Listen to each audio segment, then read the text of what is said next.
Soapy was a poor man who lived on a seat in Madison Square, New York. Winter was coming soon, and he knew that the cold nights would be too hard for him.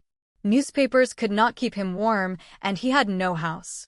Every winter, Soapy spent 3 months in prison, where he got food, a bed, and warmth. Now it was time again. He wanted to go to prison, so he began to plan how to get arrested. His first idea was simple. He decided to go to a big, expensive restaurant, eat a nice meal, and then tell them he had no money. Then the restaurant people would call the police, and Soapy would get what he wanted.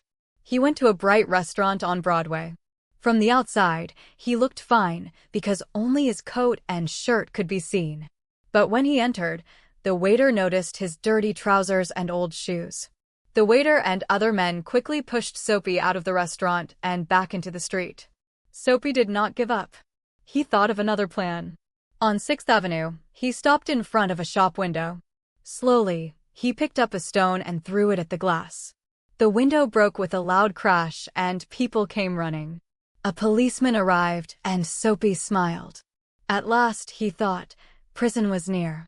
When the policeman asked who did it, Soapy calmly said, "Perhaps I did." But the policeman did not believe him. He thought the real criminal must have run away. Just then, he saw a man running to catch a bus and chased him instead. Soapy could not believe his bad luck. Feeling angry, Soapy tried again. He went into a small restaurant this time, ate a good meal, and then told the waiter, "I have no money.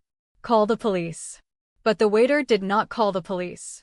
Instead, he and another waiter grabbed Soapy and threw him into the street. A policeman standing nearby only laughed at him. Soapy felt miserable. A little later, Soapy saw a young woman standing near a shop window. He noticed a policeman watching, so he decided to misbehave with the woman, hoping she would call for help. He spoke to her rudely and asked her to come with him.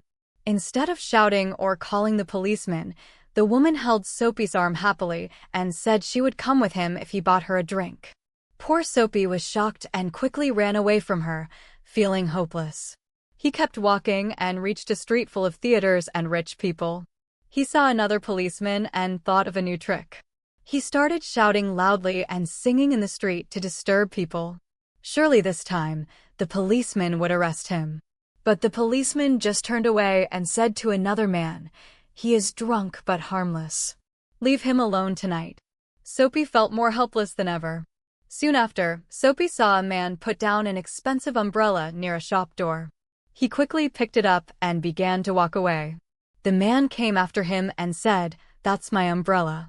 Soapy replied, "Why don't you call a policeman?" "I took it." But to Soapy's surprise, the man did not call the police. Instead, he admitted that he had taken the umbrella himself from a restaurant that morning and might be wrong. The man walked away, and the policeman nearby did nothing. Angry and frustrated, Soapy threw the umbrella away. Tired and sad, Soapy walked back toward Madison Square. On the way, he saw a quiet old church. Music came from inside, and soft light shone through the window. The peaceful scene touched Soapy's heart.